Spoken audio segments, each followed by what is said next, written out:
예, 안녕하세요. 최공재입니다. 오늘 시네마 까먹는 소리는요, 여러분들이 감히는 말이 안 되고, 그죠, 감이죠. 어떻게 보면 보실 엄두가 안 날 영화, 추천작들 순서를 좀 해드리겠습니다. 어, 오늘은 일부러 다른 얘기 안 할게요. 그냥 하도 그냥 안 좋은 얘기 나오니까 또 그거 보시는 분들이 또 얘기 꺼내면 영화 얘기 아니라 딴 얘기 나올 것 같으니까 오늘은 영화 얘기만 하겠습니다. 어, 오늘 소개시켜 드릴 영화는요, 뭐라고 해야 되나. 누가 봐도 쓰레기 영화라고 말할 수 있는 영화들입니다. 쓰레기 영화. 세상엔 별 영화가 다 있죠. 블록버스터부터 해서 막, 그러니까 뭐, 독립영화, 뭐 예술영화, 뭐 해가지고 뭐, 컬트 무비니 뭐니 뭐 다양한 영화들이 있는데, 뭐 거기에 뭐 그냥 댐 무비라는 것도 있고요. 그건 뭐 그 댐 무비를 만든 로이드 카프만 감독이 자신의 영화는 그냥 댐 무비다 이렇게 말하는 그런 영화들도 있고, 사람들이 말하는 것처럼 뭐 B급 영화도 있고 뭣도 다 있지만 아예 개무시하는 쓰레기 같은 영화들이 넘쳐납니다. 그리고 이제 한국에서만 해도 1년에 1000편씩 만들어내고 관객들한테 보여주는 것은 끼껏해야 한 20편 정도. 독립영화 매니아들 사이에서는 뭐 좀 매니아들이 좀 보면 그래봤자 4, 50편 한국 영화 이 정도입니다. 관객들한테 보여주는 게. 그러니까 900편 정도가 쓰레기가 되는 거고 영화제용이나 지들끼리 딸딸이용으로 쓰다가 끝나는데요. 그러니까 한국에서만 해도 그 정도인데 전 세계를 합치면 얼마나 많은 쓰레기 영화들이 나오겠습니까? 당연히 폐기 처분되고 이런 영화가 있나 싶기도 하겠지만, 우연하게 세계의 영화 역사를 바꾸는 쓰레기 영화들이 꽤 많습니다. 꽤 많고 이제 뭐 그게 운이 좋아서 대박을 치면 유명한 감독이 되는 거죠. 피터 잭슨 감독이 지금의 뭐 킹콩이나 뭐 반지의 제왕을 찍던 감독도 제일 처음에 첫 영화는 동네 친구들과 지가 월급 받아서 만든 돈으로 재미삼아 장난으로 만든 고무인간의 최후란 영화였습니다. 근데 그걸 영화적으로 판단해서 보면 참 쓰레기 영화예요. 정말 쓰레기 영화예요. 뭐 그 바추카포 쏘는데 바추카포 미사일 날아가는데 피아노 줄 다 보이고 하여튼 보면은 이제 깨는 영화들이죠. 근데 주체할 수 없는 피터 잭슨만의 상상력이 가미가 되면서 매니아들한테 열광을 받고 그 새로운 영화를 찾는 관객들한테 이슈가 되고 그것이 이제 영화 쪽과 연결이 되면서 할리우드에서 픽업을 해가고 그런 식입니다. 그래서 초창기 때 영화들, 그 다음에 유명한 감독들의 초기 영화작들을 보면은 굉장히 쇼킹한, 특히 할리우드의 이제 감독들을 보면 쇼킹하거나 말도 안 되는 그런 영화들이 많습니다. 근데 이제 한국의 영화인들은 겉멋만 들어가지고 번지르르한 영화 만들고 뭐 뜨면은 뭐 할리우드 가서 할리우드에서 날 풀려치기는 멍청한 생각들을 하고 있는데, 가장 중요한 거, 전 세계 관객들이 마음에 들어야 되려면 새로운 거, 특히 초창기 때 돈이 없이 자기 돈 갖고 아니면 아마추어틱하게 영화를 만드는 사람들이라면 유일하게 관객들한테 어필할 수 있는 것은 새로운 상상력을 가지고 새로운 이야기를 관객들한테 보여줘야 되는 겁니다. 기술적으로 뭔가 부족한 걸 보여주더라도 관객들은 아예 용납을 할 수 있는 수준까지는 온 거죠. 피터 잭슨 영화도 그렇고 샘 레이미 감독의 영화도 그렇고 대부분의 감독들 영화를 보면 초기작들을 보면 그런 영화적 기술적 허술함은 있지만 그건 이제 제작비의 문제였던 거고, 결과적으로는 그들만이 가진 영화적 스타일이 많은 관객들을 불러일으키게 됐죠. 단지 작품상으로 봤을 때는 쓰레기입니다. 그냥 기술적이도 뭐도 너무 티나잖아요. 미사일 쏘는데 막 있고 막 그 가면 썼는데 막 가면이 너무 싸구려를 만들어서 티나고 막 여기 목에 가면 쓴 티나고 이러는데 당연히 싸구려죠. 그런데 대부분의 영화는 그런 쓰레기 취급을 받습니다. 겉멋들어서 뭔가 좀 기존의 작들을 포함시키려고 하는 독립영화, 예술영화 뭐 이런 것들은 다 외면을 받죠. 외면을 받거나 아니면 소수 매니아들만 그냥 그런 자기가 좋아하는 영화들만 보는 이 정도로 끝나는데, 오늘 소개시켜드릴 영화는 그 누구한테도 사랑받지 못한 영화들이긴 합니다. 하지만 분명히 영화적으로든 아니면 매니아적으로든 뭐든 이 영화를 갖다가 어떻게 보느냐의 문제인데, 정말 쓰레기 영화라면 아무것도 필요가 없는 영화인데 아무것도 필요가 없고 뭐 건질만한 게 없는 영화죠. 그 이번에 200억짜리 반도 같은 2시간 동안 신나게 떠들고 쳐부수고 뭐 부수고 죽이고 했는데 남는 게 하나도 없고 뭔 이야기를 하는지도 모르겠고 병신 같은 헛소리만 해야 되고 끝나는 이런 영화들은 아주 노골적인 쓰레기 영화인데요. 그런 쓰레기 영화 말고 그 쓰레기 영화 중에서도 정말 참신하고 제 판단입니다. 이 영화를 관객들이 좀 찾아서 기억을 해줬으면 좋겠다라는 영화가 있는데 오늘은 그 세 편을 극장 가 볼 게 없으니까 이번에 또 이제 그 강철비 2 정상회담 개봉을 했지만 반도보다는 낫겠지만 낫다라고 해서 이것보다 나으니까 보는 이런 멍청한 짓거리를 하지 말고 또 극장 쫙 깔렸는데 또 관객들은 볼 게 없으니까 그것만 본다고 해서 그렇게 하면 또 한국 영화 개쓰레기네 또 이러고 하고 막 이건 정치적인 영화네 100% 정치적인 영화니까는요. 자꾸 그렇게 하다 보면은 저 새끼들이 저렇게 나가는 거거든요. 대책 없이 한국 영화인들의 버리장머를 잡기 위해서라도 관객분들은 아닌 건 아닌 거, 외면할 건 과감하게 외면을 해버리셔야 됩니다. 그럼 뭘 보지? 라고 했을 때 모르겠어요. 지금 한국 영화 관객들한테 제가 아주 건방진 죄송한 말씀을 드리자면 예전에 90년대까지만 하더라도 2000년대 초반까지만 하더라도 한국 영화에는 매니아라고 할 수 있는 영화에 대해서 좀 난다긴다 할 수 있는 관객들이 좀 있었어요. 평론가 수준의 영화 평을 할 수 있고 뭐 할 수 있는. 근데 어느 순간 2000년대, 2010년대로 들어오면서 어느 순간 한국 관객들이 영화 보는 이게 너무 편향적으로 돌입을 해버렸습니다. 한국 영화, 할리우드 영화 아니면 안 봐버리고 일본 영화, 인도 영화, 뭐 유럽 영화니 뭐니 이런 영화, 동남아 영화니 뭐니 다 안 봐요. 다 안 보기 시작하고 어느 순간 한국 영화만 보기 시작해요. 한국 영화 보고 그 다음에 이제 헐리우드의 블록버스터 이제 마블이라든가 뭐 이제 이렇게 블록버스터 영화들만 보고 그러니까 편식을 하기 시작한 거죠. 편식을. 그러면서 편식을 해도 아주 비싸고 고급지고 재미있고 이런 걸 보면 모르겠는데 어느 순간부터는 그냥 있으니까 보는 그냥 크랙이죠. 소비하고 많은 어떤 문화 상품적인 개념으로서 흘러가는데 뭐 그것이 자본주의 사회에서는 그렇게 간다라고 할 수 있지만 중요한 것은 미국이라는 자유주의와 자본주의의 상징인 미국이라는 것도 관객들은 자신들의 문화적 가치를 위해서 볼 권리를 요구하고 그게 파라마운트법이라는 걸로 해서 논쟁이 되기도 했던 겁니다. 중요한 건 관객의 볼 권리예요. 여러분들은 여러 다양한 영화를 볼 권리가 있는 거고 그 안에서 본인이 이 영화가 좋다라고 했을 때 이 영화를 보는 그런 식으로 해서 영화가 성공을 하고 해야 되는데 지금 한국 영화는 여러분들은 그냥 있으니까 뭐 소모품이라고 아주 단순하고 천박한 자본주의 마인드를 가지고 있는 겁니다.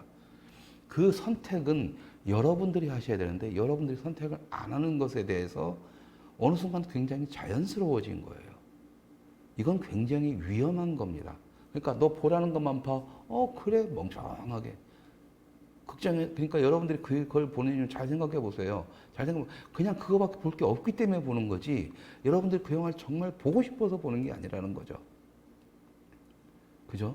그게 바로 볼 권리를 뺏긴 자들의 모습입니다.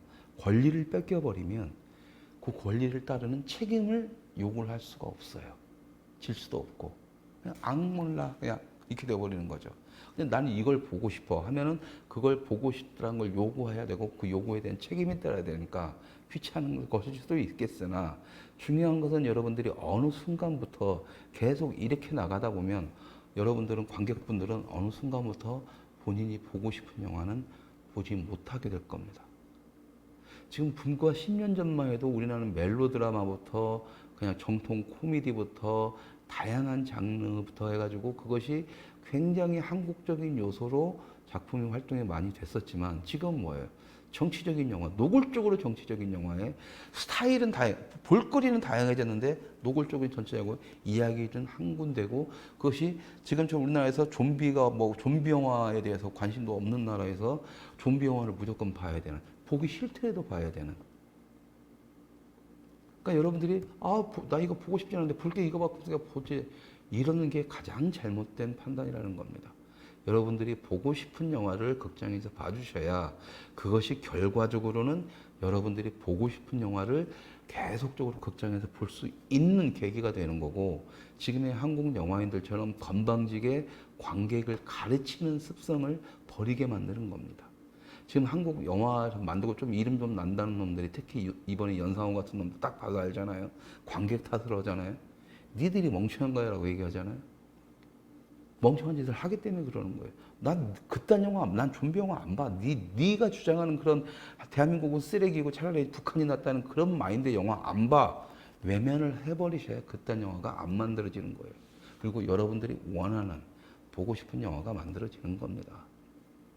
자, 그런 점에서 과거의 어떤 매니아적인 그런 건 아니겠지만, 영화가 어떻게 되고 영화를 그렇게 다양하게 보기 위해서는 나한테 맞는 스타일이 어떤 영화 스타일이 맞는지를 알기 위해서는 다양하게 보셔야 되거든요. 다양하게 봐야 되는데 극장가는 이미 한국 영화가 장악을 해버려서 다양한 영화를 볼 수 있는 루트가 없고, 자기들하고 맞는 영화가 아니면 못 보여주는.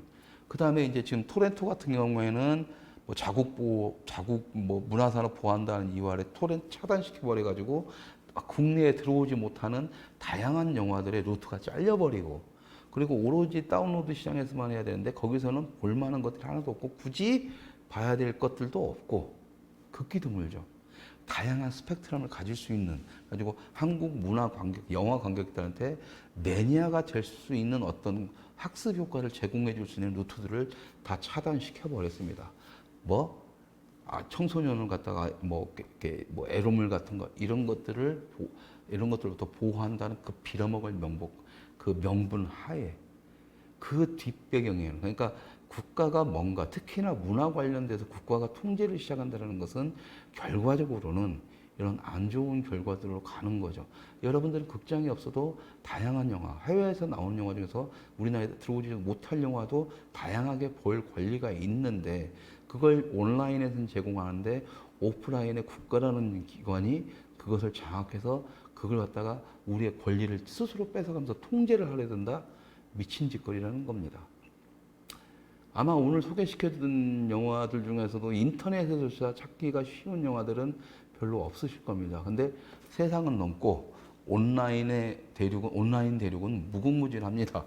여러분들이 젊은 친구들이나 손자라든가 자식들, 컴퓨터 잘하는 친구들한테 아마 아이들한테 뭐 용돈 주시면서 부탁을 하면 어떻게든 찾아낼 수 있는 아주 대단한 능력의 우리 대한민국 청년들이니까 활용을 하세요. 일거리를 자꾸 만들어주세요. 뭐 국가에 맞서라 이런 분위기는 아닙니다. 어쨌든 자연스럽게 영화 얘기로 넘어가겠습니다. 오늘 처음 소개시켜드릴 영화는 이 백판에 보이는 것처럼 이게 뭔 영화인가죠? 무술하는 것 같은데 뒤에 배경이 화려합니다.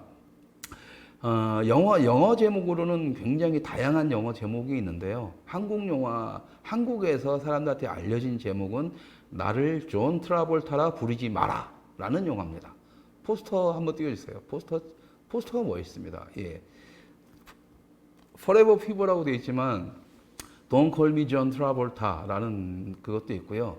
That's the way I like it 이라는 제목으로 되어 있고, 그래서 제목이 여러 가지예요. 미국에 있는 IMDb에서는 That's the way I like it이라고 해서 공통적으로 이제 그 영화 제목을 쓰고는 있는데, 한국에서는 나를 존 트라볼타라 부르지 마라 라고 하고, 동남아나 이제 다른 유럽 쪽에서는 저 Forever Fever라는 제목으로 세상에 알려진 영화입니다. 저게 90년대 초반 영화인데요. 한국에서는 보기 힘듭니다.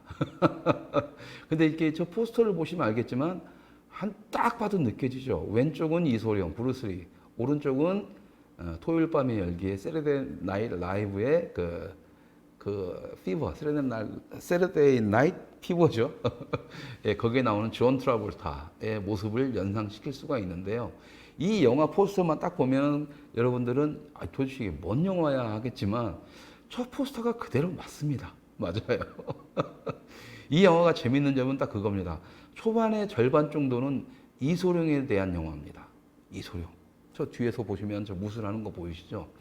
이 남자 주인공이 이소룡에 미쳐 있습니다. 이소룡이 미쳐 있어서 막 이소룡 영화만 보고 막 무술 흉내 만들고 친구들 만나도 막 아베오 막 이런 것만 하고 밥 먹을 때도 뭐든 막 가지고 막 그렇게 옷도 그렇게 입고 다니고 막 그래요. 열광적으로 빠져집니다.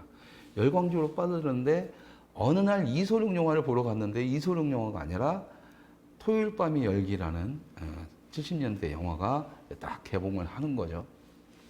근데 그걸 보고 나서 영화 속으로 빨려 들어갑니다. 아주 존 트라볼타 이제 미쳐버려요.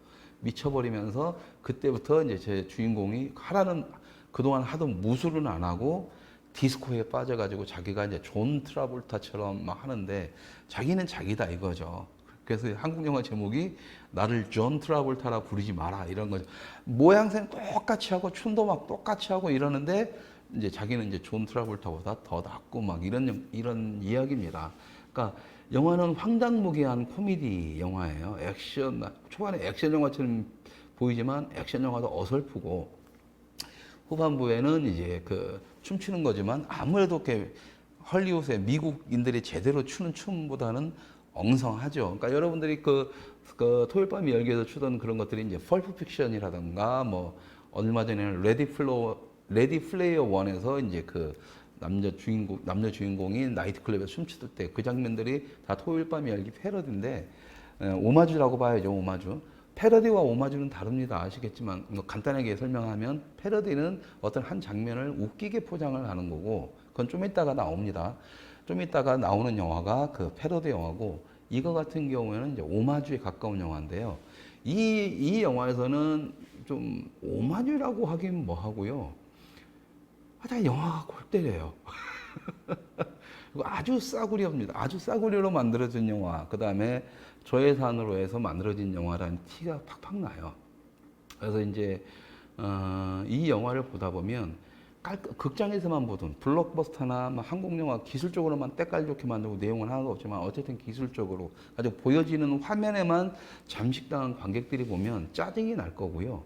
일반 이렇게 매니아층에서도 보면은 황당할 겁니다. 왜냐면 이 영화가 편집을 도대체 어떻게 했는지 모르겠지만 영화 중간중간에 이제 붐마이크들, 그러니까 여러분 영화 찍을 때 보면 이렇게 마이크를 두고 이렇게 하면 이렇게 생긴 것들이 있잖아요. 보시잖아요. 그 마이크들이 왔다 갔다 해요. 막 드러나요. 그리고 옆에서 스태프들도 얼굴도 나오고 막 다 장난 아니에요. 근데 그런 것들을 원래는 영화 제대로 만들 때는 다 편집해서 잘라내서 안 보이게 해가지고 이제 영화를 완성을 하는데 이 영화를 보다 보면 막 중간중간에 붐마이크 나오고 막 마이크 나오고 스태프들 나오고 그렇습니다. 진짜 엉성하게 만들어진 영화예요. 엉성하게 만들어진 영화인데 이야기의 전개가 너무 깔끔하고 재미있고 누구나 다 동의할 수 있는 형태로 흘러가는 것이 이 영화의 가장 큰 매력입니다. 그러니까 초반에 중반부까지는 이소룡 이야기 다 알죠. 다 알죠. 그다음에 이제 그 토요일 밤 열기 존 트라볼타 이야기 쫙 다 알죠. 그리고 무술과 춤 공통점이 뭐냐면 둘 다 몸으로 하는 거고 우리가 일반인들이 쉽게 할 수는 없음에도 불구하고 우리가 영화 속을 통해서 쉽게 매칭이 되는 이소룡 아주 이건 다 하잖아요. 이런 것들 그다음에 이제 존 트라볼타의 이제 그런 모습들 딱 보면서 이 감독이 정말 자 원래 이런 영화들은 감독들이요 뭐 계산 떼고 돈 벌어야지 뭐 하면서 이렇게 하면 관객들이 요구하는 이걸 맞춰야지 이런 식으로 만들어진 상업 영화 형식이 아니라 이런 영화들을 보면 그냥 감독이 또라이인 거예요. 그냥 지 만들고 싶은 대로 이거 딱 아이디어 하나 갖고 한번 만들어 보자고 만든 영화예요. 그러니까는 막 붐마이크 나오든 아마 만들 때도 그랬을 거예요. 차라리 재밌어 그냥 가는데 어차피 뭐 사람들이 보겠어 내가 좋아서 한번 만들어 보는 건데 뭐 이렇게 했는데 오히려 그런 것들이 관객들한테 다가가는 거죠. 그러니까 제가 이 영화를 좋아하는 이유는 제가 가장 좋아하는 게 스타일. 감독이 자기가 만들고 꼴리는 대로 다 만드는 것이 느껴지는 영화 스타일을 굉장히 좋아합니다. 그래서 메이저 영화 중에서는 제가 가장 좋아하는 게 쿠엔틴 타란티노, 그 다음에 이제 로버트 로드리게즈, 세 번째가 이제 크리스토퍼 놀란인데 이 세 명의 감독의 공통점은 뭐냐? 지 꼴리는 때 지가 만들고 싶은 대로 만드는 감독들이라는 거예요. 왜? 그래야 이 감독 스타일이 나오고 그래야 뭔가 새로움이 느껴지고 가장 무엇보다 중요한 게 뭐냐면 지가 만들고 싶은 대로 만들어야 이 감독이 영화 한 장면 한 장면에 정말 정성을 다하고 거기가 그 느낌이 굉장히 즐겁습니다. 여러분들이 쿠엔틴 타란티노 영화를 그다음에 로드리게즈 영화를 보면서 시원하고 재밌고 즐겁다는 느끼는 건 뭐냐면 그 감독들 스스로가 그렇게 느끼는 거예요. 감독들 스스로가 내가 재미없는 영화는 찍기 싫어 이거예요. 그 대신에 이제 크리스토퍼 놀란은 좀 다른 스타일이죠. 뭔가 무게감이 있으면서도 그래 관객들과 니들이 원하는 건 이거잖아 이러면서도 자기가 듣고 싶은 얘기 다 약간 묵직하게 가는 스타일이라면 앞에 두 감독은 시원하게 그냥 내가 하고 싶은 대로 이렇게 만들어내는 스타일이라서 저는 굉장히 좋아하는데 그런 스타일을 이해하시려면 이런 초창기 때 감독들의 초창기 때 영화들을 보시는 게 좋습니다. 피터 잭슨도 그렇고 샘 레이미 영화도 그렇고 샘 레이미 영화도 이블 데드 시리즈로 샘 레이미가 엄청나게 떴음에도 불구하고 사람들이 이블 데드라는 공포 영화를 되게 좋아하고 무서워하지만 그것을 코믹 공포로 기억하는 이유는 뭐냐면 2부부터 이제 코미디로 갔지만 1편의 그 끔찍한 장면 속에서도 사람들 그 감독이 그런 영화를 만드는 걸 좋아하다 보니까 그 안에 보여지는 게 살짝의 유머 코드만 딱 넣어줘도 관객들은 그걸 굉장히 감독과 같이 즐겁게 본다라는 거죠. 그러니까 안 웃기지만 재밌고 즐거운 이런 것들이 바로 관객이 아니 감독이 신났을 때만 하는 영화인데 이 나를 존 트라볼타라 부르지 마라 이 영화가 그런 범주에 속한다. 그리고 이게 이제 태국과 싱가포르에서 만들어진 영화인데요.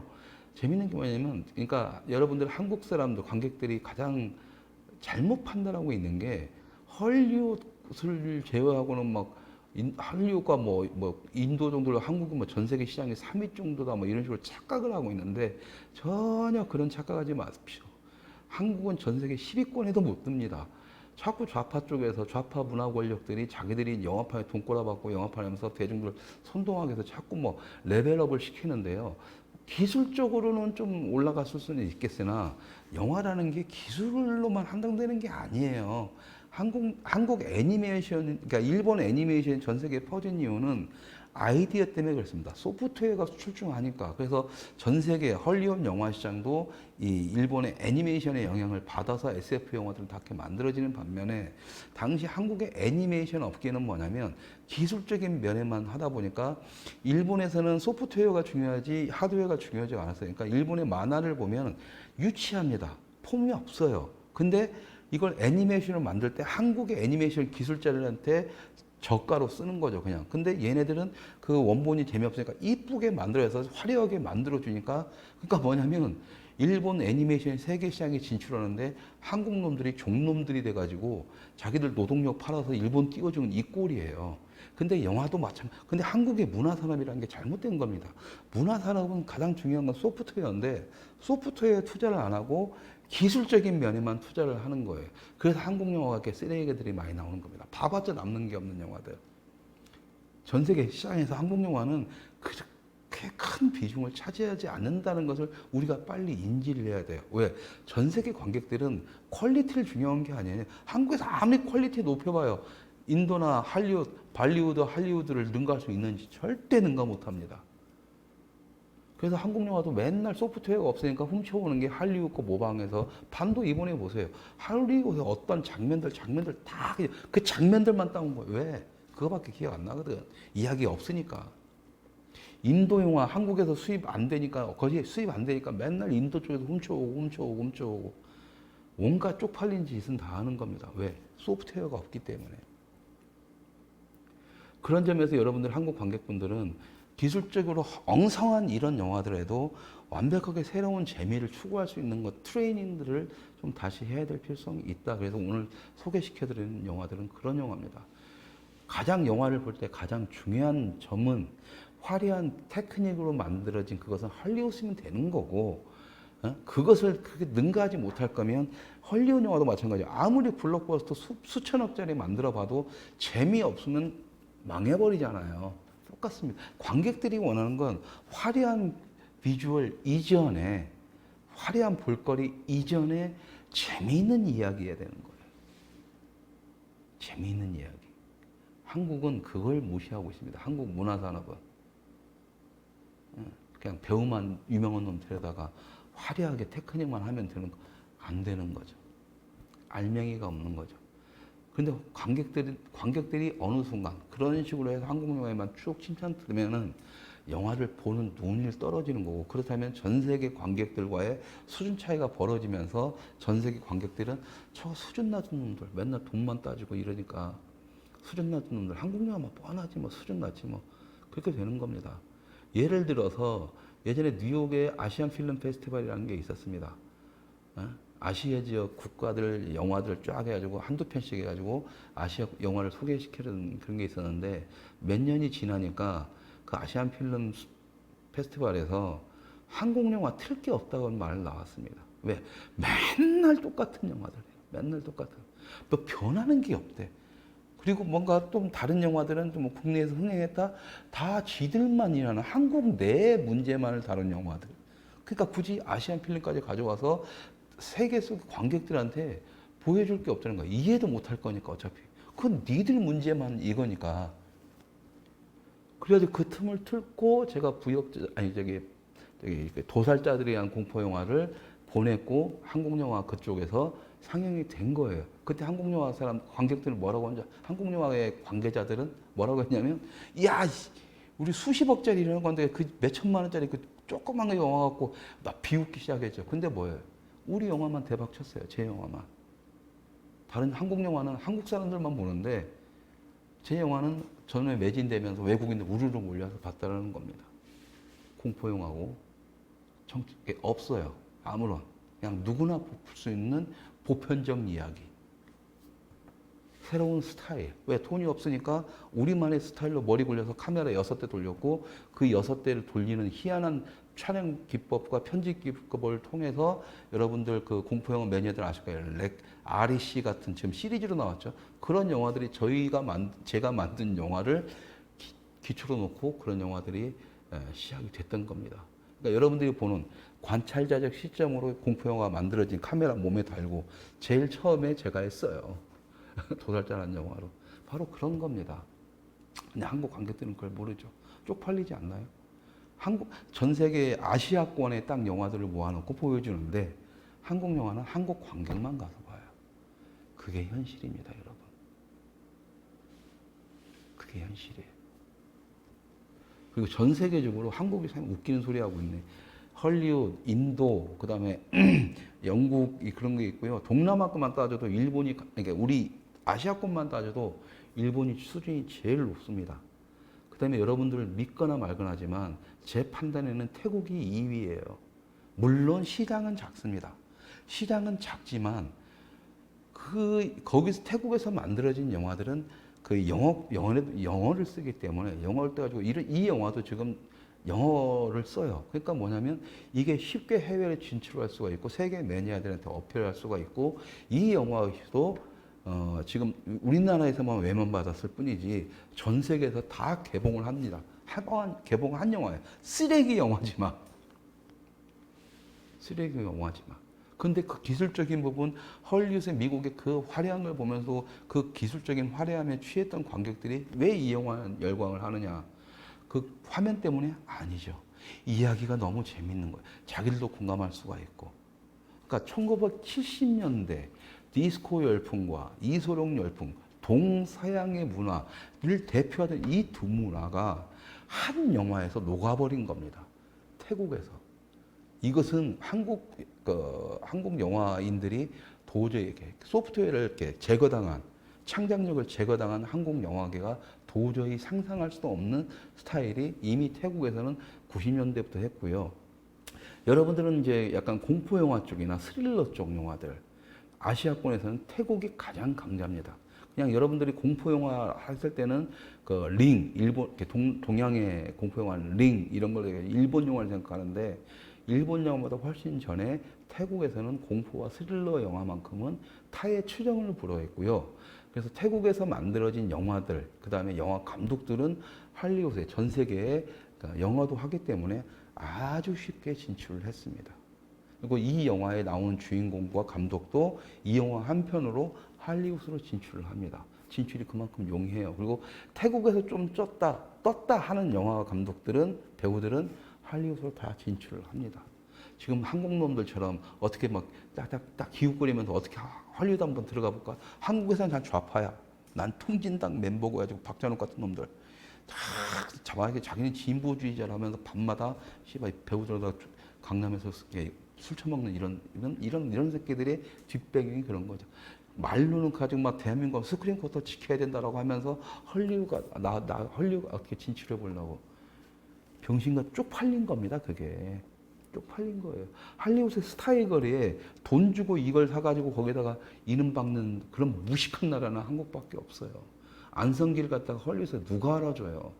거기선 그 시내에서는 다 인정하는 전 세계가 인정하는 배우나 감독들을 자기들이 알아서 이름을 박아요. 근데 그때는 지금 그 이병헌하고 안성기는 돈 주고 사서 박은 거지. 쪽팔리게 미친 짓거리죠 그게. 전 세계에서 있어서는 안 되는 그 멍청한 짓거리를 하고 있는 겁니다, 한국은. 그러니까 우리 한국이 선진국 대열에, 이만큼 잘 먹고 잘 사는데도 선진국 대열에 못 드는 거예요. 대가리가 무식하니까. 아주 죄송하지만 어쩔 수 없어요. 한국 영화 관객들도 정신 차리셔야 됩니다. 이런 의식, 영화를 이런 식으로 보는 수준으로 따졌을 때는 전 세계 관객들이 한국 관객들을 무시한다고 생각을 해야 돼요. 뉴욕 필름 페스티벌처럼.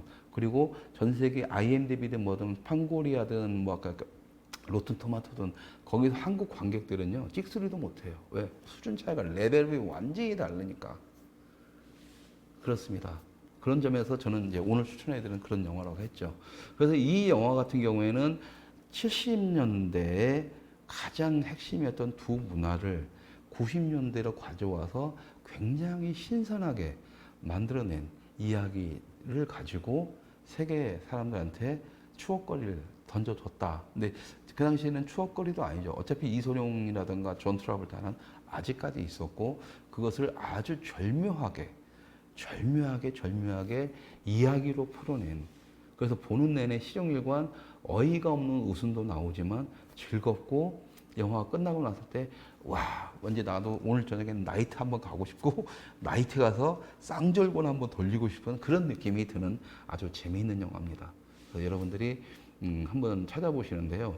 제가 판단하기에는 있습니다. 그러니까 진짜 저도 인터넷 서핑할 수 있는 이게 없는데 인터넷 IMDb라든가 몇 군데서 지금 검색이 되면은 영어 제목이 지금 여러 가지라서 지금 이제 한국 제목을 못 찾고요.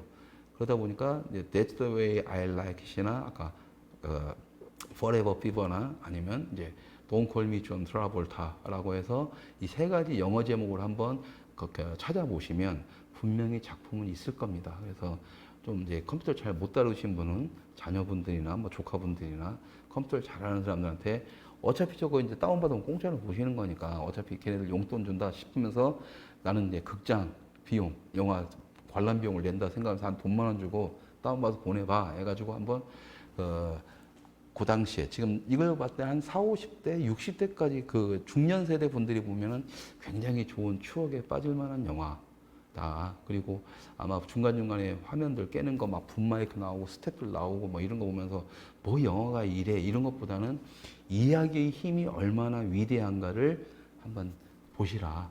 예, 찾아보시는 것도 즐겁게 이게 그러면서 이런 게 영화지라는 그 느낌을 좀 잡으시기 바랍니다. 자, 그리고 두 번째 소개시켜드릴 영화는요. 자, 화면 띄워주세요. 두 번째 볼 영화는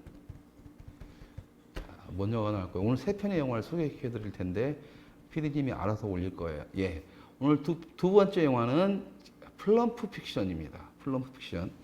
뒤에 백판도 바꿔주세요. 이 플럼프 픽션이라는 영화는요, 국내에서는 비디오로 출시가 되어 있습니다. 예, 그래서 국내에서도 찾아보실 수가 있습니다.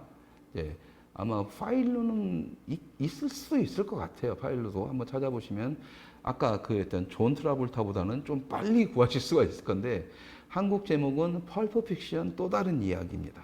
펄프 픽션 또 다른 이야기라는 영화고 여러분들 딱 보시면 아시겠지만 포스터부터 해가지고 노골적으로 저 펄프 픽션 패러디 영화구나. 예, 90년대 유행했던 패러디 영화의 막판 영화구나 라고 생각하실 수가 있으실 겁니다. 그리고 그게 맞아요. 왜냐면 저도 그런 생각을 가지고 이 영화를 봤으니까요. 아마 제가 석천동, 석천호수, 송파 석천호에서 비디오 가게 할 때 이 영화를 접했던 것 같고 너무 좋아서 아마 한 서너 개 테이프도 한 서너 개 매니아들한테 팔았을 정도인데요. 제가 이 영화를 여러분들한테 추천하는 이유는 굉장히 많습니다. 그냥 무조건 꼭 보시라고 하고 싶어요. 왜 그러냐면 아까 제가 좋아했던 타란티노 영화의 타란티노 영화를 이제 다 패러디해서 짜깁기 해서 만든 전형적인 헐리우드식 그 패러디 영화 있지 않습니까? 한때 유행했던 총알탄 사나이, 뭐 못 말리는 람보 시리즈 뭐 이런 것처럼 다른 영화들을 다 패러디해가지고 하나의 웃기는 코미디를 만드는 것처럼 이 영화도 그 범주는 벗어나지 못해요. 벗어나지 못합니다. 그래서 이제 뭐 저도 그런 관점에서 영화를 봤었지만, 그리고 뭐 그런 관점에서 아마 관객들이 판단을 했기 때문에 이 영화가 쫄망을 한, 그리고 그냥 소수들한테만, 아주 극단적 매니아들한테만 이 영화가 열광을 받았었는데, 이 영화를 여러분들한테 추천드리는 이유는 뭐냐면요. 일반적인 패러디 영화는 블록버스터 영화들을 패러디해서, 누구나 알 수 있는 장면들을 패러디해서 코미디로 만들었기 때문에 영화를 많이 안 보시는 분들도 어떤 TV에서나 자연스럽게 본 장면들 나오잖아요. 그러니까 그런 장면들을 통해서 영화에 대해 잘 모르시는 분들도 웃기게 볼 수 있다라면, 이 플럼프 픽션 같은 경우에는요, 영화에 대한 지식이 없으면 재미가 없습니다. 일단.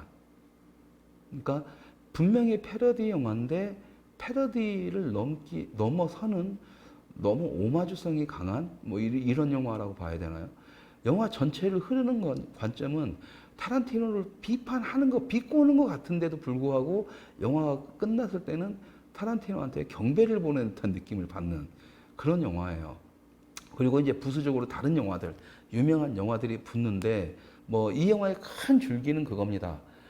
펄프 픽션하고 저수지에게, 아니 펄프 픽션하고 여러분들 아시는 포레스트 검프, 그 다음에 이제 여러분들 올리버 스톤의 킬러라는 게 이제 쿠엔틴 타란티노가 시나리오를 쓴, 극본을 쓴 이제 사람인데, 이 세 편의 이야기가 큰 틀을 이뤄가요. 큰 틀을 이어가는 거고, 어떻게 보면 포레스트 검프와 전체적인 이야기를 끌고 갑니다. 펄프 픽션보다는.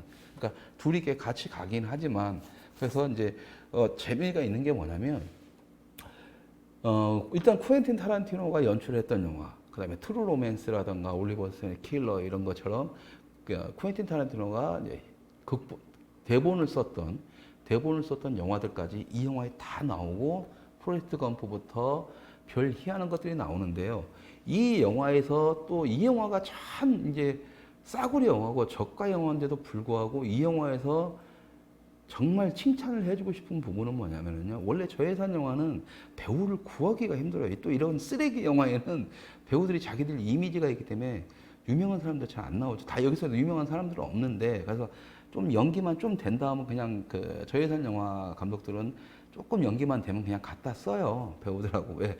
저예산이니까 돈도 많이 못 주니까 그냥 있는 배우 안에서 쓰죠. 그래서 더 이야기에 힘을 실리게 되는 겁니다. 그 카바를 칠 수 있는 게 유일하게 이야기이기 때문에. 그런데, 그러니까 저 여자 봐보세요. 지금 저 여자도 여주인공이에요, 저게. 펄프 픽션의 우마 서먼 역할을 저 여자가 지금 하고 있다니까요. 근데 이렇게 뚱뚱하게. 그런데 이 영화는요, 정말 기발납니다.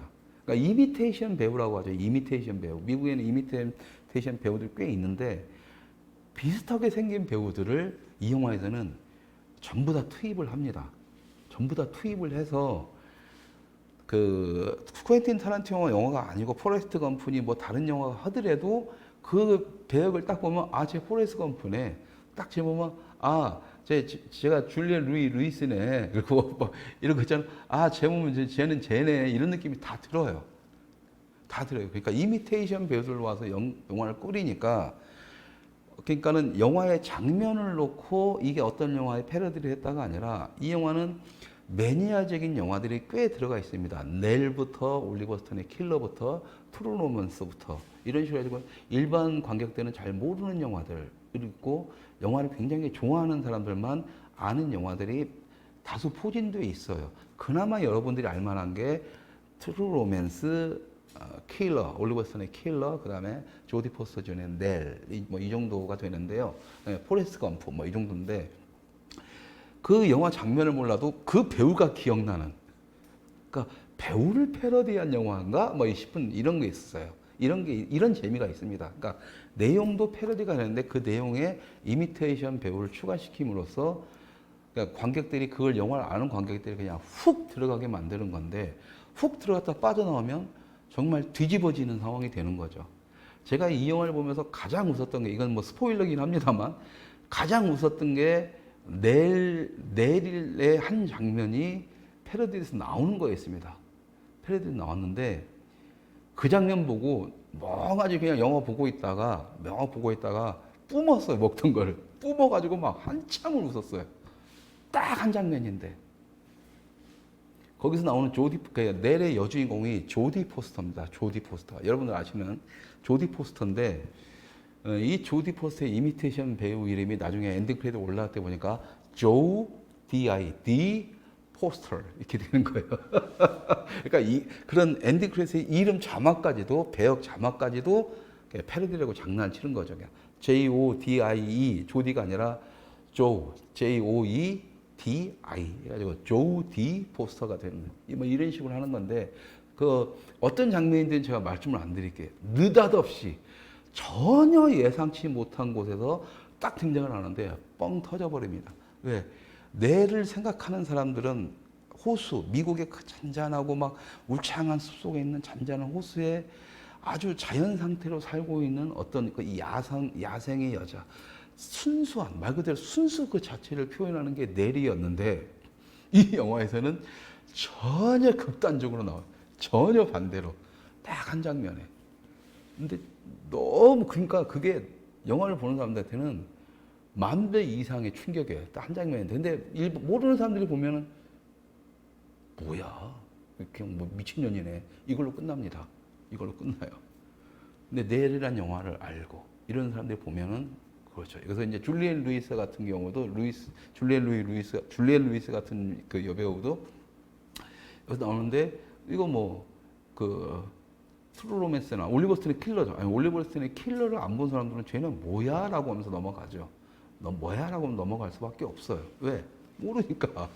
근데 알고 보면, 올리버 킬러가 어떤 내용인지 알고 보면 걔네들이 나올 때마다 그냥 걔네들 생긴 거 볼 때마다 웃기는 거죠. 그냥 웃음이 나오는 거죠. 그리고 또 남자의 역할 했더니 빡빡인데 빡빡이가 아니라 이렇게 여러분들 씌우는 거 있지 않습니까? 뭐 그런 식으로 해서 근데 그걸 뭐 이게 막 억지로 티난 것처럼 티가 다 나요. 그러니까 우린 싼 영화에 싼 티나게 찍어 이러는데 그렇게 이제 웃기게 제공이 됩니다. 뭐 이런 다양한 그러니까 그런 이미테이션들을 보는데 이 이미테이션의 배우들이 진짜 잘 포진이 돼 있다. 그런데 이 영화를 왜 영화를 좀 많이 보신 분들만이 이 영화가 굉장히 재밌을 수밖에 없다라고 하냐면 최소한 쿠엔틴 타란티노의 영화는 다 섭렵을 하셔야 이 영화가 재밌습니다. 이 영화가 뭐냐면 결과적으로 뭐냐면 펄프 픽션의 또 다른 이야기라고 보는데요. 펄프 픽션의 얘기와 모든 걸 다 섞어 놓으면서 이 영화가 어떻게 펄프 픽션 같은 영화가 나오게 됐는지를 설명하는 영화입니다. 예. 그래서 이제 이걸 이해하시려면 영화를 보셔야 되는데 이거예요. 어떤 전체적인 줄거리는 굉장히 간단합니다. 어떤 시나리오 작가가 있는데 감독한테 시나리오를 보내야 되는 상황이 된 거예요. 그런데 이것을 갖다가 포레스트 검프한테 심부름을 시킨 겁니다. 근데 포레스트 검프가 여러분들 기억나시잖아요. 이렇게 딱 앉아가지고 내가 어디 스튜디오 가려면은 몇 월 며칠 몇 분 이거 기다려야 되는데 뭐 어디로 몇 번 더 해야 됩니까? 이 장면 뭐 그런 장면도 다 나와요. 그러니까 온갖 패러디 다 있는데 이러다가 딱 넘어가죠. 그러면서 이제 어떻게 알게 되고 찾아가는 과정 속에서 갖은 사고를 당하고 뭐 저 올리버 스톤의 킬러 같은 사람도 만나고 좀 미친 우마 서먼 같은 사람도 만나고 아까 말했던 존 트라볼타도 또 여기 나오네요. 그러고 보니까 존 트라볼타도 만나고 그래서 막 꼬일 대로 꼬이는데 뭐냐면 이게 사고를 당하면서 꼬이다 보니까 어떤 일이 발생하느냐. 시나리오는 예전 같은 경우에는 한국에서는 시나리오를 책으로 만들어서 돌리거든요. 근데 할리우드에서는 그렇게 따지면 아마추어라고 합니다. 할리우드에서는 종이를 딱 해가지고 이제 묶음으로 해서 딱 해가지고 서류처럼 만들어가는 것을 정석으로 놓아요. 왜? 읽기도 편하고 하기 때문에. 한국에서는 그렇게 때깔만 밝히다 보니까 아무리 3D 같은 것도 책으로 만들어 좀 이쁘게 만드는데 할리우드는 그딴 거 없습니다. 시나리오도 딱 각본도 보면 깔끔해요. 대사랑 지문도 거의 없어요. 딱딱딱 어떤 내용을 딱딱딱 되는데 어쨌든 그러다 보니까 뭐냐 포레스트 검프가 이렇게 정신 지체하잖아요. 그러다 보니까 가서 사고를 당하고 이걸 놓치고 막 하다 보니까 이 각본이 막 꼬일 대로 꼬이는 거죠. 근데 뭐 포레스트 검프가 이걸 아나? 그냥 막 대충 주워서 그냥 순서 이제 바뀌는 거 뭐가 없는 거죠. 그냥 딱 해서 그냥 어떻게든 해서 결과적으로는 그 영화 속 감독한테 갖다 주는데 이제 포레스트 검프는 모르는 거예요. 이거 넣는데 갖고 있는데 빠진 게 있는지 뭐 이러는 식으로 하는데 그 감독이 딱 순서를 딱 보더니 와 아니야 이거야 이거 이대로만 찍으면은 천재적인 작품이 나와 하면서 이제 그렇게 가서 해피엔딩으로 끝나요. 근데 이것을 이해하시려면 어떻게 되냐면 펄프 픽션이라는 영화를 정확히 이해를 하셔야 되거든요. 그러니까 펄프 픽션에서 보면은 여러분들이 영화를 보실 때 시간의 흐름이라든가 뭐 이런 것들을 갖다가 순차적으로 가든가 과거로 돌리든 미래로 당기든 뭐 할 때 거기에 대한 어떤 접점을 알려주기 때문에 관객들이 시간을 쫓아가는 게 굉장히 쉽습니다. 쉬워요. 쉬운데 이제 이제 대부분의 영화들은 그렇게 연결이 되는데 아니면 이제 거꾸로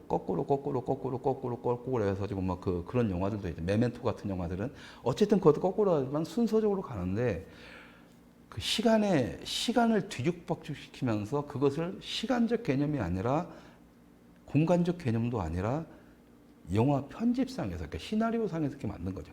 편집상에서 시간의 개념을 비틀어 버리면서 꼬일 대로 꼬이게 만들어 놓고 마지막에 한 방에 딱 이것을 합치면서 빵 터뜨렸을 때 그 엄청난 영화적 쾌감에 관객들이 열광을 한 거거든요. 펄프 픽션에서는. 깐느도 마찬가지. 전 세계 영화계가 열광을 하면서 쿠엔틴 타란티노 만세를 외쳤던 게 펄프 픽션이었고 그 영화 때문에 그런 거란 말이에요. 근데 저는 솔직히 난 아직도 펄프 픽션보다는 저수지의 개들을 더 좋아하지만 어쨌든 그래서 이제 그 과정 그러니까 뭐냐면 이 영화가 전체적으로 딱 한 바는 뭐냐면 펄프 픽션이라는 아주 새로운 편집과 새로운 편집을 해서 새로운 이야기 구조를 만들어낸 이 펄프 픽션이라는 영화가 어떻게 만들어졌을까? 어떻게 만들었을까? 쿠엔틴 타란티노는 과연 천재였을까 했을 때 이 영화는 뭐냐면 그런 거 아니라 포레스트라는 정치 지지자가 사고 치면서 막 다 모아 보니까 그게 펄프 픽션 된 거야. 이런 식으로 이제 표현을 해요. 그러니까 어떻게 보면 제가 그랬잖아요. 그러니까 쿠엔틴 타란티노는 까는 영화 같은데 마지막에 딱 끝날 때 되면 쿠엔틴 타란티노에 대한 경배를 보내는 영화다라는 느낌이 든다고 했지 않습니까? 그러니까 영화가 딱 끝나고 나서 이 영화를 보면 이런 느낌이 들어요. 얘가 이 영화를 만들기 위해서 이 감독이 정말 쿠엔틴 타란티노는 감독의 스타일부터 내면부터 뭔가를 그리고 이 사람이 영화 세계를 정확하게 판단을 하고 있구나, 파악을 하고 있구나 이런 느낌을 받습니다. 그게 왜 그러냐면 아까 말했던 것처럼 패러디를 해가지고 중간중간 이건 패러디 영화니까 중간중간에 믹스를 해서 만들 때 쿠엔틴 타란티노 역시도 여러분들은 아시겠지만 본인의 그런 화면이 아니라 그 기존에 봤던 명작들 자기가 좋아하는 영화들의 짜집기판입니다. 펄프 픽션의 어떤 그 영상 편집 버전, 그러니까 이야기 시간의 편집이었다라면 쿠엔틴 타란티노 대부분의 영화 같은 경우에는 온갖 영화들의 기존에 있던 장면들을 편집을 해서 새로운 형식으로 하다 보니까 자기 것 같은 거예요. 반도라는 영화는 다 그래서 클리셰들 따왔는데도 이 클리셰들이 다 멍청하게 사용되니까 욕을 처먹는 거지만 쿠엔틴 타란티노의 위대함은 그런 거임에도 불구하고 완벽하게 자기 것처럼 완벽하게 새로운 얘기로 만들어낸다는 게 가장 큰 힘인데 이 영화가 그렇다는 겁니다. 이 영화가도. 그게 이 영화의 가장 무섭고 놀라운 점이에요. 아까 말했던 넬이 나오는 장면도 전혀 말이 안 되고 전혀 그 넬이 뭐 패러디하고 전혀 상관없는데도 불구하고 영화 속에서 쫙 붙고 관객들은 거기서 엄청나게 웃어요. 전 뒤집어졌으니까. 근데 그게 어색하냐 반도처럼 아니라는 거예요. 너무 좋은 거예요, 그냥 그 장면이. 저는 이 영화에서 가장 명장면이 조디 포스터가 나오는 그 장면입니다. 너무 좋아요, 이 장면이. 네. 그래서 저는 아까 말했던 그러니까 그러니까 지금 제가 여러분들 소개시켜준 오늘의 세 편의 영화들을 갖다가 단계별로 보시길 바래요. 첫 번째, 나를 존 트라볼타라 부르지 마라. 이 영화는 여러분들이 매니아가 아니더라도 누구나 쉽게 볼 수 있는 영화죠. 이소룡과 존 트라볼타 70년대 디스코라는 70년대 유행했던 그런 문화를 즐겨서 90년대를 끌고 오는 형태가 되는 거니까 78, 90년대생 모두가 다 즐길 수 있는 영화입니다. 그리고 이제 지금 21세기 지금 들어와서 한국의 지금 레트로가 유행이 되기 때문에 이 유행의 중점에 있는 게 7, 8, 90년대 문화예요. 요즘 20대들도 이때 포크 음악부터 이때 막 서태지 와이드 좀 뒤쪽이니까 그 안에 있는 음악들 지금 다 듣습니다. 팝송도 그때 음악들을 들어요. 이때 모든 것들이 다 했기 때문에 이 문화를 즐기는데 나를 존 트라볼타라 부르지 마라. 이 영화를 보시면서 배우시면 되고, 야, 이거 보고, 괜찮네. 야, 영화라는 게 좀 희한한, 정말 쓰레기 영화고, 진짜 내가 이걸 돈 주고 보려면 아깝지만 그건 재밌네.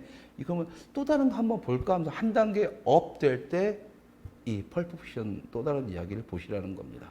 물론, 펄프 픽션을 보셔야 되고, 이 영화 속, 한번 보시고 나면 한 번 더, 이 영화 속에 등장하는 영화들을 한 번 더 쭉 보셔야 될 거예요. 예, 영화라는 게 그냥 공부라는 것도 그렇잖아요. 뭐 어떤 역사 공부도 만약에 제가 지금 이제 존경하시는 이제 최영섭 대리님 같은 경우에 이 양반이 이제 백두산함 함장 때 얘기 딱 듣다가 백두산 대한해협 해전 얘기 듣고 그렇게 돼갔을 때 하와이 주민들부터 미국에서의 그런 것들 그때 2차 하나씩 더 배워 나가는 거잖아요. 그리고 그냥 사람들은 대한해협 해전만 알고 있는데 그게 아니라 이 백두산함이 6.25가 아니라 인천 상륙작전에도 침투를 했었고, 그 다음에 이제 그 피난민들, 수송선으로도 활용이 됐다라는 거죠. 이 다양한 얘기들이 이제 하나씩 배워야 되는 것처럼 영화도 마찬가지입니다. 근데 자기가 알고 싶고 궁금하고 재미있으면 쉽게 배우게 되잖아요. 그러니까 만약에 이거 보고 재밌다라고 하면은 과연 이 장면에서 제가 말씀드렸던 그것들이 뭐지 하면서 그런 영화들 한번 찾아보시는 그런 영화들은 다 재밌고 이미 매니아들한테 아니면 일반 관객들한테 알려진 영화들이기 때문에 확실히 재미나 작품성들은 100% 보장이 되는 거죠. 그렇기 때문에 보셔도 무방한 거고. 그러고 나서 이 영화를 다시 보시면 와, 완전히 새로운 재미. 그러니까 기존에 여러분들이 알고 있던 남의 영화 다 해서 짜집기 해서 만드는 그런 패러디 영화나 반도처럼 온갖 클리셰들만 다득다득 붙여가지고 그냥 억지로 웃기게 하는 그런 코미디 영화가 아니라 영화가 뭔지를 아는 놈이 그 다음에 그 영화적 깊이가 뭔지를 아는 것마저 다 녹여내서 한편에 굉장히 패러디 영화의 특징은 싼마이처럼 보이긴 하죠. 이것도 이미테이션 배우들이 나오다 보니까 아무래도 저예산 영화처럼 티는 나지만 그런 패러디 영화에서도 할리우드에서 총알탄사나 못 말리는 람보처럼 그 메이저에서 만든 패러디 영화가 아니라 정말로 영화를 좋아하는 사람들이 봤을 때 굉장히 고급진 패러디 영화다라는 그 느낌을 받고요. 공부할 것도 많고 배우고 싶은 것도 많고 알고 싶은 것도 많아지는 영화. 그러면서 이 영화를 여러분들이 재미있게 소화하실 수 있으면 여러분들의 이제 눈은 영화를 보는 관객의 눈은 업이 분명히 돼 있을 것입니다. 예, 그러니까 한국 영화 볼 게 없어 짜증나면서 영화 안 봐 그런 말도 하지 마시고 그런 분들 대부분이 헐리우드 영화도 안 가. 솔직히 그냥 극장도 안 가시는 분들이잖아요. 집에서 그냥 이것만 보시는 분들이시지. 한국 영화 뭐 어때서 한국 영화 보시는 분들 모든 분들한테 부탁드리면은 이 영화를 한번 보시라는 겁니다. 그리고 이 영화가 재미없고 이 영화에서 내가 최소한 10편 이상의 영화를 찾아내지 못한다라면 난 진짜 영화 보는 눈이 없구나. 난 영화를 말할 자격이 없구나라고 생각하시면 됩니다. 최소한 10편 이상의 영화는 바로바로 나오게 돼요. 아무리 쓰레기 같은 패러디 영화를 보더라도. 예. 근데 이 영화는 굉장히 고급스럽게 그게 여러분들한테 보여집니다. 그걸 찾아내는 재미가요. 굉장히 깔끔해요. 아까 말했던 것처럼 쿠엔틴 타란티노 영화는 이걸 보시고 나서 쿠엔틴 타란티노 영화를 자세히 보시면 쿠엔틴 타란티노 영화도 아까 말씀드린 것처럼 다 짜집기 영화라고 했잖아요. 근데 우리가 알 수 없는 알긴 또 아는데 그것이 여기서 또 따온 게 아니라 이야기 앞뒤 구조에서 편집을 기가 막히게 해서 그냥 이 영화의 한 장면처럼 잘 녹이기 때문에 쿠엔틴 타란티노가 위대하다고 제가 말씀드렸지만 한국에서 그런 식의 감독이 있냐고 하면 바로 박찬욱 감독입니다. 박찬욱 감독은 자기 거 없어요. 그런 식으로 가는 겁니다. 그리고 음악도 귀에 익숙한 이런 걸로 해서 모양이 잘 잡고 마치 자기는 막 난 천재야 라는 식으로 생각을 하지만 알고 보면 딱 까놓고 보면 그런 스타일인 거예요. 근데 박찬욱 감독도 고급스럽게 그걸 잘 묶어내죠. 그래서 쿠엔틴 타란티노가 올드보이를 보고 사람 세계에서 올드보이 뭐 원작이 따로 있는 영화들한테 상을 주지 않으니까 상을 주는 것은 원작이 그 영화가 원작이어야 되는 것의 기본 룰인데 쿠엔틴 타란티노가 우겨가지고 박찬욱이 상을 받은 거지 그 작품이 위대해서 상을 받은 게 아니라는 것도 아셔야 돼요. 냉정하게 현실을 아셔야 됩니다. 왜? 근데 왜 그때 세계에서는 상을 안 주려고 했고 쿠엔틴 타란티노는 박찬욱 빡빡 우기면서 박찬욱 상을 줬느냐? 스타일이 비슷하기 때문에 그런 거예요. 그 스타일이 뭐냐? 그렇게 둘 다 아는 거죠. 우리가 영화를 많이 본 놈끼리 이렇게 뭐가 있는 거야. 딱 보면 이제 저게 뭔 영화인지 답이 나오는데, 근데 그것을 기가 막히게 절묘하게 잘 믹스를 하는 능력이 두 사람 사이에 있는 거고, 그게 매칭이 됐던 겁니다. 만약에 그때 쿠엔틴 타란티노가 아니었으면 박찬욱 올드보이 깐느에서 상 못 받죠. 그런 겁니다. 그래서 박찬욱이 지금 헐리우드에서 헤매고 있는 이유도 그건 거고, 예, 그렇게 이해를 해주시면 될 것 같습니다. 그래서 이 영화는 중급 규모의 영화다. 우리가 영화를 이해하는데, 영화를 재밌게 보는 영화 관객이 되고 매니아가 이걸 재밌게 보면은 이제 매니아. 이걸 보고 좀 이런저런 영화를 좀 찾아봐야 되겠다 싶으면 관객의 수준에 올라왔다. 이렇게 보시면 되고요. 뭐야 이런 거 이러면서 막 잃어버리면 그냥 그렇게 사셔야 돼요. 어디 가서 영화 좀 안다는 얘기 안 하시면 됩니다. 그리고 헐리우드든 어디 가서는 또 가서 그렇겠죠. 또 이제 외국에서 영화 얘기하는 관객들 일반인들만 영화 얘기할 때 아마 찍소리를 못할 겁니다. 말하지 마세요. 그 정도 레벨이면. 왜? 당신이 그 입으로 한국적인 마인드로 얘기를 딱 꺼내는 순간 무시컨 놈 취급받습니다. 얘기 안 해버려요. 근데 얘네들은 선진국형 문화를 가지고 있는 사람들이기 때문에 좋게 얘기를 하죠. 뭐 그럴 수도 있어요. 괜찮아. why not? 그러니까 한국 놈들은 그럼 얘가 날 이해 웃기는데 가면 다시는 안 보는데 한국 놈들하고 이제 다시는 영화 얘기하면 안 돼. 이러고 가버리는데. 전 세계 어느 문화 관련 사이트 가서 영어권의 사이트 가서 한국 놈들이 이빨 떠는 거 한 놈도 없습니다. 다 이 바닥에서만 그러지. 그러니까 우물한 개구리인 거예요. 그러니까 문화판이 그렇게 우물한 개구리이기 때문에 관객들마저도 그렇게 죽어 낮아빠지는 거고, 그러니까 감독이랑 한국 영화인 놈들이 이렇게 연상호처럼 시건방을 떠는 겁니다. 그렇기 때문에 관객들이 영화를 볼 눈을 키우셔야 돼요. 그리고 관객들의 볼 권리와 관객들의 권위를 찾으십시오. 그러면 영화인들은 영화가 완성되고 돈을 얻고 살기 위해 되고 인정을 받기 위해서 관객한테 잘 보일 수밖에 없어. 그게 정상이에요. 지금 바뀌었습니다. 그걸 관객들이 정신을 차리셔야 돼요. 근데 그 대우를 받으려면 어떻게 해야 돼요? 영화에 대해서 아셔야 되잖아요. 그죠? 이 영화까지는 커버를 해주셨으면 하는 마음에 소개를 시켜드렸고, 자, 마지막 영화. 이것은 진짜 매니아들만이 받아들일 수 있는 영화입니다. 포스터도 못 구했어요.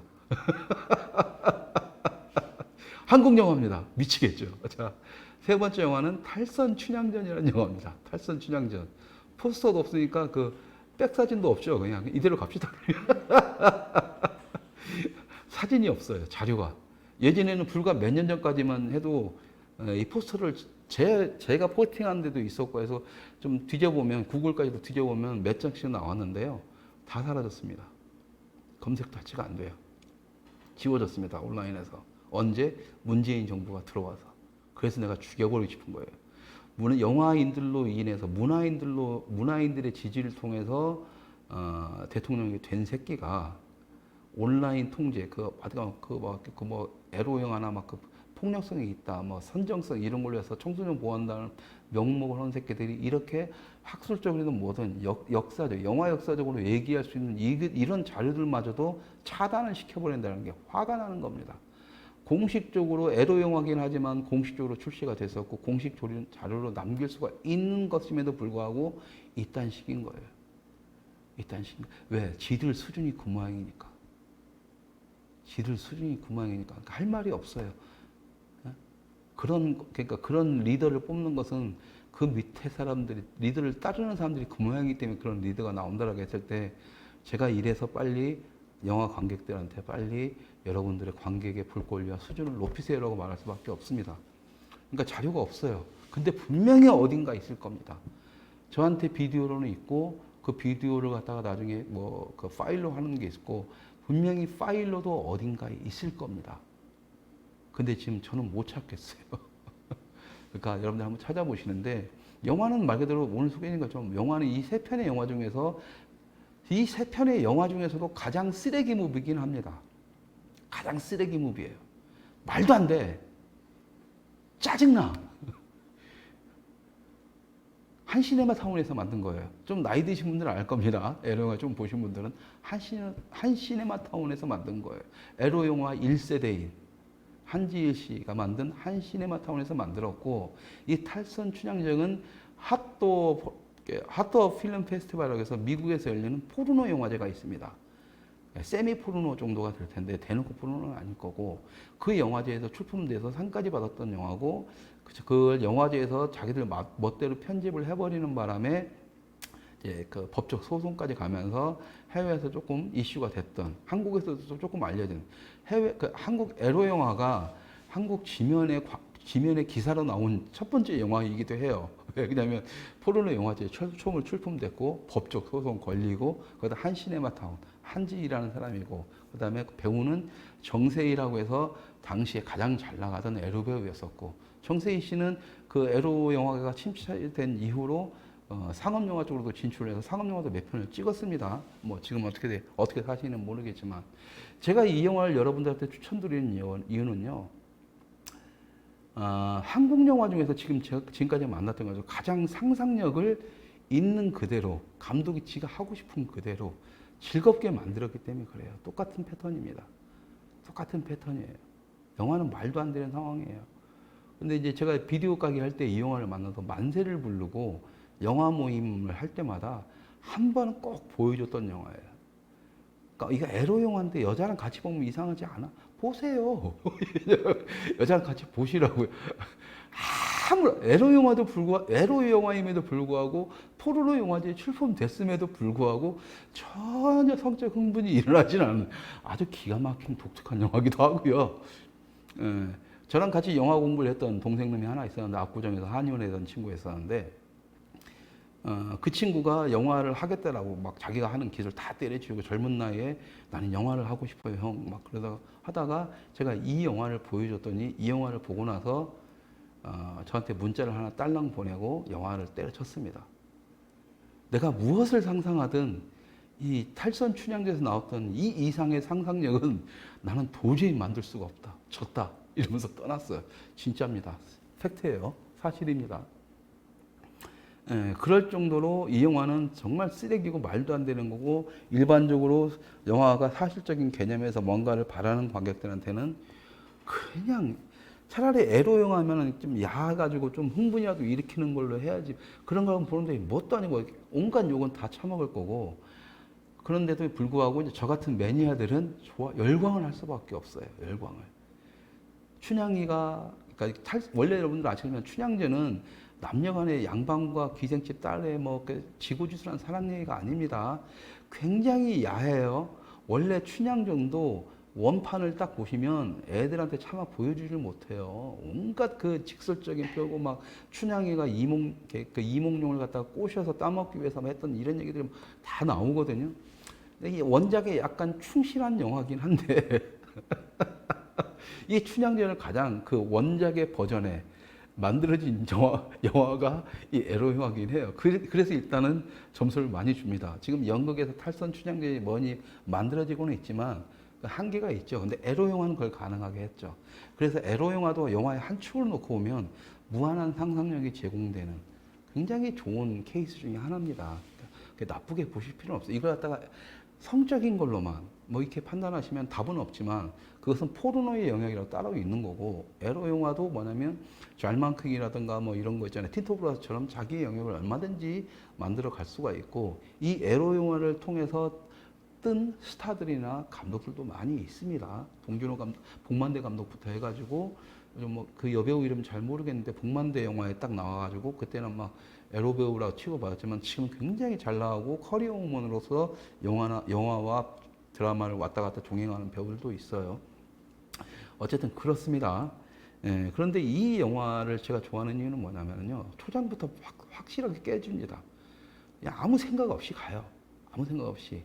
춘향이는 그 레이스 달린 흰 장갑 쓰고 양산 쓰고 이렇게 핸드폰 들고 다니고, 이몽룡은 춘향이를 이렇게 꼬시기 위해서 케니지의 색스폰을 부릅니다. 이렇게 라디오 틀어놓고 색스폰을 부르는데, 케니지는 이제 이렇게 소프라노잖아요. 근데 소프라노가 아니라 그냥 그 테너 색스폰을 불고 자빠졌고, 선글라스 끼고 막 뭐 그러면서 이제 그 대사들 한마디 한마디가 제정신인 놈이면 도저히 만들 수 없는 대사들이 나와요. 춘향이를 꼬시러 갈 때, 아, 우리 그 경춘국들을 드라이브 하면서 쏘가리 매운탕에 소주 한잔 빨까? 뭐 이런 얘기가 나옵니다. 그러니까 말이 돼요? 근데 옷은 한복이야. 막 이런 식이죠.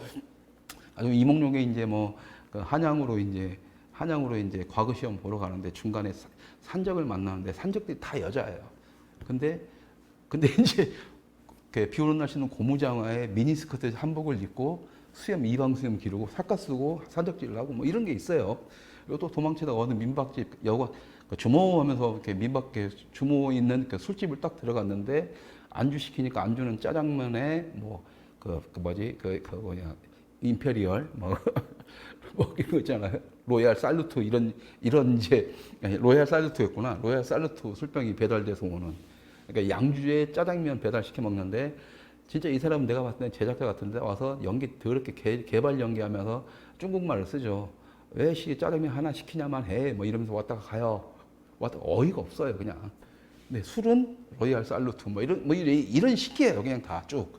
그러면서 쭉 가는데 그 처음부터 끝까지 도대체 이걸 만든 놈의 머릿속에서는 뭐가 있길래 이런 말도 안 되는 상황들이 벌어지느냐 하는데 어이가 없어요. 그래서 거기서 이제 그 여자 산적과 이몽룡이 이제 바람을 피우는 장면이 있는데 뭐 가발 피우고 이제 이렇게 에로의 이렇게 본연의 임무에 충실을 해야 되니까 그걸 이제 하잖아요. 이제 하는데 뭐 가발 벗겨져고 망사 보이고 막 하는데 막 팬티 스타킹인데 막 망사 팬티 스타킹에 뭐 이건 별 희한한 것들이 다 나오죠. 그러니까 막 그냥 보는 내내 그냥 웃긴 거예요. 말도 안 되고. 그러다 보면 이런 영화들의 장점이 뭐냐면 맨 처음에 한두 번은 어이가 없어. 지금 미치는지 이게 뭐야 이러는데 다음 장면에 가면 갈수록 다음에는 어떤 말도 안 되는 장면들이 나오지 기대를 하게 됩니다. 기대를. 그래서 영화가 딱 끝나고 나는데 저는 그런 거였어요. 한국 영화 사상 그전에 쓰레기 무비지만 제가 개인적으로 명작이라고 하는 영화가 이제 대한민국에서 쫄망했던 하피라는 영화라는 게 있었는데 지금도 하피라는 영화를 좋다고 하면 사람들 욕하죠. 뭐 성냥팔이 소녀의 재림. 저도 좋은 그 사람들 다 욕하고 한국 영화를 폭망시켰다는데 뭐 지금 잘 되는데 뭐 어쨌든 그때 관객들이 한 두세 명, 그때만 그 당시만 해도 수백억짜리 그 영화가 그렇게 쫄망을 했을 때도 저는 그 영화 보면서 박수 치고 막 했거든요. 왜? 새로운 스타일로 장선우가 자기 꼴리는 스타일로 해서 망하긴 했지만 어쨌든 저는 거기에 점수를 줬던 건데 하피도 그렇고. 근데 그것의 최고봉. 그래, 네 꼴리는 대로, 네 생각나는 대로 아무거나 대충 해가지고 그냥 하여튼 즐겁게만 하죠. 근데 다 쓸데없이 쓰레기같이 막 하면 안 되고 어떤 일률적인 자기 스타일인 형성이 돼야죠. 예? 말씀드렸잖아요. 편집을 통해서든 이야기 흐름을 통해서든. 근데 이런 것들은 편집이나 뭐 기술적인 뭐 화면 부분 갖고는 도저히 설명이 안 되거든요. 싸구려틱하고 갑자기 이거 벗겨진데 망사 보이고 막 말 그대로 산적이라고 도끼 들고 나가서 야 돈 다 내놨는데 같이 미니스커트 입고 고무장갑 쓰고 이방수염 이게 말이 돼요? 안 되잖아요. 안 되는데 전체적인 하나의 이걸 갖다 스타일로 이야기의 힘으로 스타일리시하게 만들어 가버리면 그것은 하나의 쓰레기 무비지만 재활용이 가능한 걸작의 형태로 들어갈 수가 있다라는 겁니다. 그래서 이렇게 생각하시면 돼요.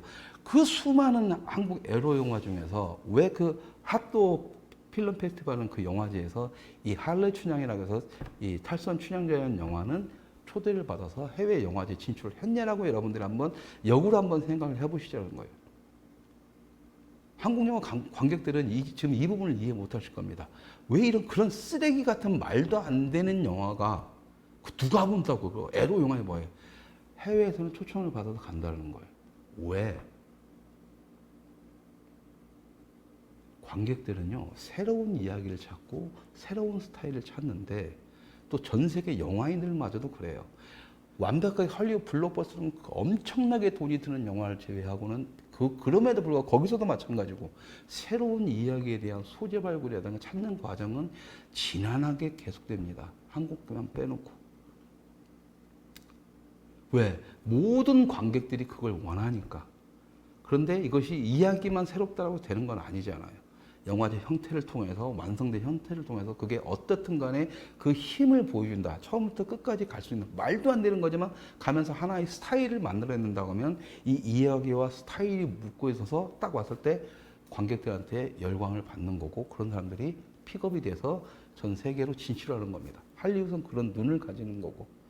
바로 그런 점에서 이 탈선 춘향전은 제가 추천을 했을 때 대부분의 사람들은 뭐 이딴 걸 못다가 다 했었지만, 아까처럼 형 나는 더 이상의 새로운 걸 만들 수 없어요. 접어버리던가, 그런 영화임에도 불구하고 전 세계로 해외 영화 진출을 해서 한국 영화 에로 영화 사상 최초로 해외 진출한 영화가 되기도 했다라는 거죠. 그 힘은 이야기다. 이야기와 그 이야기를 받쳐주는 제대로 된 스타일리시한 형태다라는 것이죠. 그래서 이것을 일반 사람들이 보면은 어처구니가 없던가 뭐 하겠지만, 이 단계별로 봤을 때 탈선 춘향전은 우리한테 시사하는 바가 확실히 큽니다. 관객에게든 영화를 만드는 사람에게든. 예, 만약에 이걸 보시고 여러분들이 재밌다, 와 새롭네라는 감각을 느끼신다라면 여러분들은 철저하게 관객의 볼 권리를 세상에 요구할 수 있는 수준까지 온 거고요.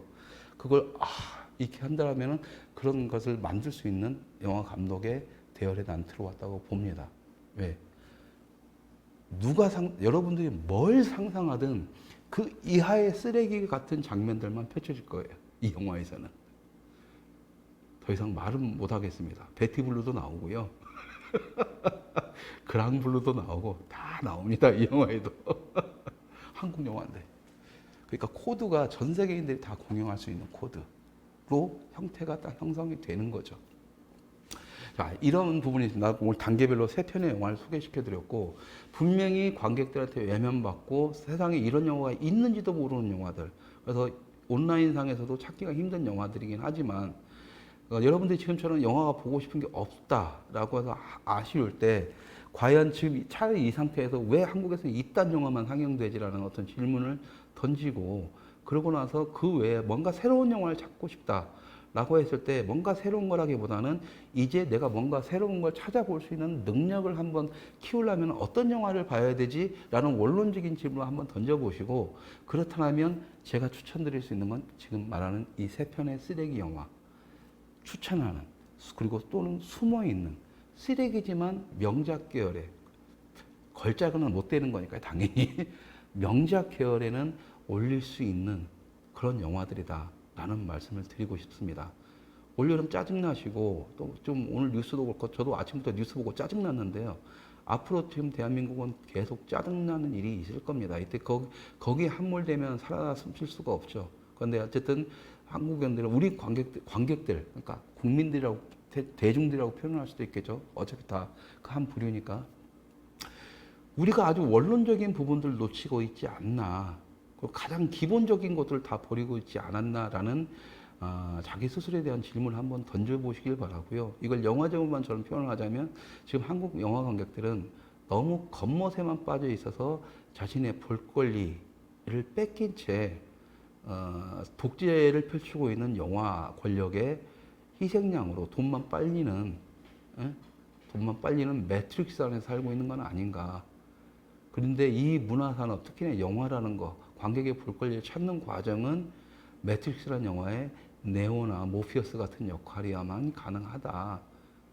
근데 그걸 보고 안 보고는 관객의 몫이기 때문에 여러분들 스스로가 네오가 되고 모피어스가 되셔야만이 여러분들이 관객의 볼 권리를 당당하게 요구하고 관객들의 눈치를 영화인들이 봐야 정상인 겁니다.